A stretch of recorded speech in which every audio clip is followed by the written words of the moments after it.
গাড়ি যাতায়াত করছে, তার মধ্যে পুলিশের কোনো কর্ডন নেই, এখানে কোনো সিকিউরিটি নেই। একটা অল ইন্ডিয়া লেভেলের পার্টি মিটিং করছে, মিনিমাম কার্টিসি তারা দেখাতে পারেনি, তারা এইটুকু সৌজন্য দেখাতে পারেনি যে মিডিয়ার জন্য একটা কর্ডন করা উচিত, আমাদের জন্য নয়। এইটুকু দেখাতে পারলে আমি জানি যারা মিডিয়া কভার করতে এসছেন তাদেরও অনেক কষ্ট হচ্ছে। আমি সবাইকে অনুরোধ করবো, দয়া করে স্টেজে উঠবেন না।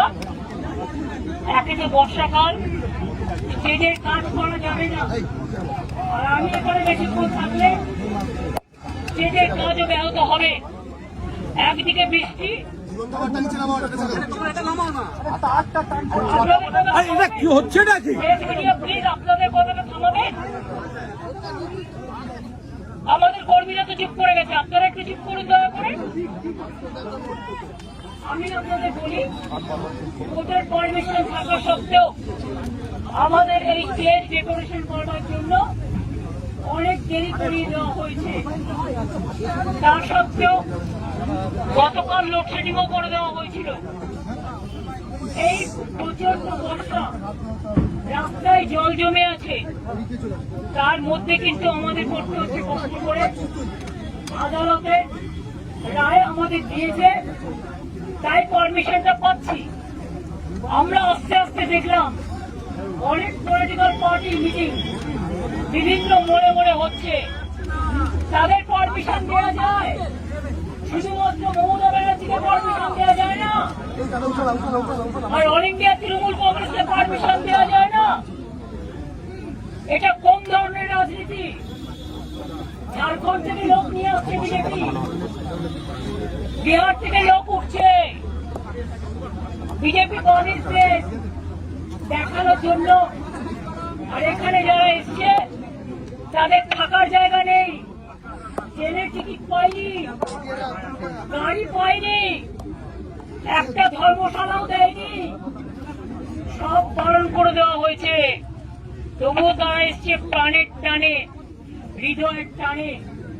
আমি সবাইকে বলবো, যারা তৃণমূল কংগ্রেস তৈরি করেছেন 98 এর 1 জানুয়ারি, 97 আউটডোর মিটিং এর পরে তারা সবাই ভাই নো স্লোগান, ভাইদের আপনারা স্লোগান দিন না, আমি চলে যাই। আপনাদের কি স্লোগান দিতে বলেছি? আমি যে কথা বলছিলাম মাইকে শুনতে পাচ্ছি না, আসলে মাইকের একটা আমাদের ভুল হয়ে গেছে, ছিল এত ঝামেলার মধ্যে, আর পুলিশ কথায় কথায় এত ব্যারিকেড করছে যে এরা মাথা ঠান্ডা করে কাজটা পর্যন্ত ঠিক মতো করতে পারছে না। আমি তাদের ধন্যবাদ জানাচ্ছি যে তারা করছেন। আমি আপনাদের বলবো, যদি চিৎকার করেন আমি কিন্তু স্টপ করে দেবো, কারণ আমার কিন্তু কোনো আপনাদের কাছে কথা বলার কোনো দায়বদ্ধতা নেই, আমি বলিও না আজকাল।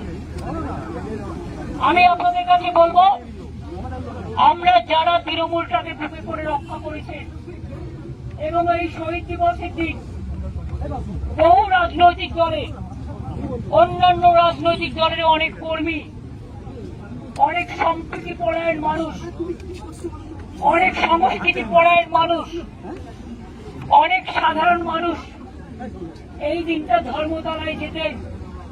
আমরা ধর্মতলায় পারমিশন চেয়েছিলাম, দেওয়া হয়নি। আমরা রেড রোডে চেয়েছিলাম, দেওয়া হয়নি। আমরা মেয়র রোডে চেয়েছিলাম, দেওয়া হয়নি। আমরা ডোরিনা ক্রসিং চেয়েছিলাম, দেওয়া হয়নি। 7 দিন রেড রোড বন্ধ করে জোগাড় প্যান্ডেল করা যায় সাধারণ মানুষকে যাতায়াত করতে না দিয়ে, আর একদিন যদি আমরা বছরের একটা প্রোগ্রাম, এই প্রোগ্রামটা যা 40 বছর ধরে হয়ে আসছে, যদি পারমিশন পেতাম কোন মহাভারতটা অশুদ্ধ হতো। এবং পরিষ্কার বলছি, যারা বলছেন না থাকবেন নাম, না থাকবে নিশানা, তাদের বলি এটা গদ্দারদের বলুন, আমাদের বলবেন না। তার কারণ মানুষের সাথে থাকবো, কর্মীদের সাথে থাকবো। আগামীকাল নতুন করে পথ চলার দিন। আমাদের যাত্রা হলো শুরু। ওগো কর্ণধার, তোমারে করি নমস্কার।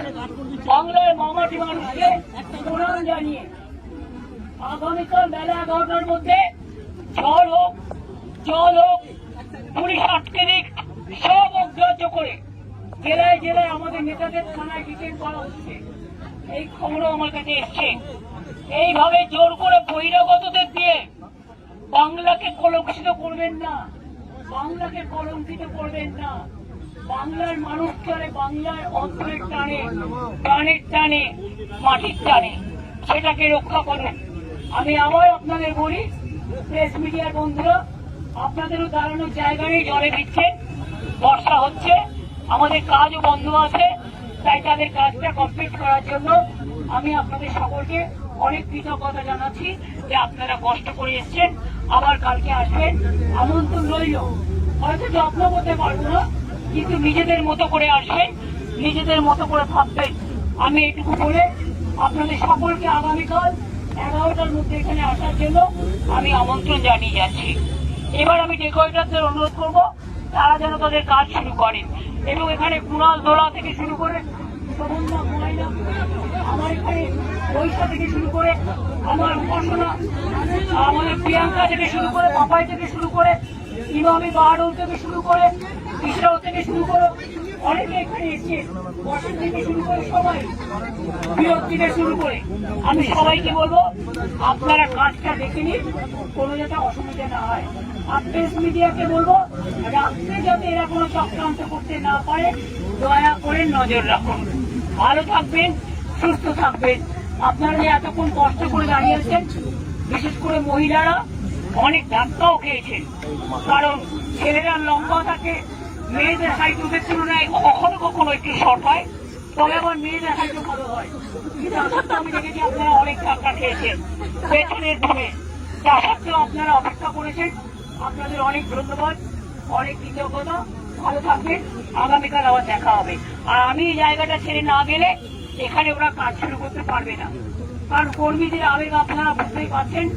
এই আবেগ অ্যারেস্ট করে, এই আবেগ টাকা দিয়ে, এই আবেগ বেঁচে দিয়ে হয় না, এটা প্রাণে, এটা ভয় দেখিয়ে হয় না, এটা প্রাণের আবেগ, এটা অন্তরের টান। আমি আমার সহকর্মীরা যারা থাকার জায়গা নেই, খাবার জায়গা নেই, দুটো খেতে পারিনি, ট্রেনে টিকিট পাইনি, টিকিট দেওয়া হয়নি,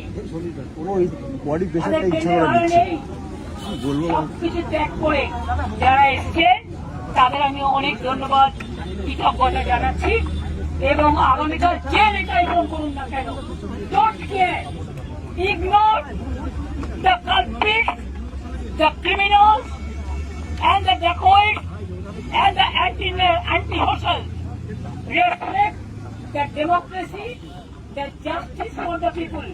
Even আমি আজকে কন্ডেম করছি ডেইলি পুলিশ যে অ্যাট্রসিটিস করেছে, বিশেষ করে ককরোচের স্টুডেন্ট এবং ইউথদের ওপরে, এবং সুমনকে যেভাবে ভোটপুরি অনশন থেকে তুলে নিয়ে দেওয়া হচ্ছে, আমি তার টোটাল ধিক্কার জানাই। এবং আমি 21শে জুলাই হয়ে যাওয়ার পর আমি ভেবেছিলাম ওদের অনশনটা চলবে, একবার যাবো, কিন্তু আমি শুনেছি ওদের পোর্টফুলি, ওদের অনশনটা উইথড্র করা হয়েছে। যাই হোক, তবু তাদের সাথে দেখা হবে, আমাদের সহকর্মীরা ছিল, থাকবে, আগামী দিনও আমাদের শুভকামনা থাকবে। অনেক অনেক ধন্যবাদ, নমস্কার।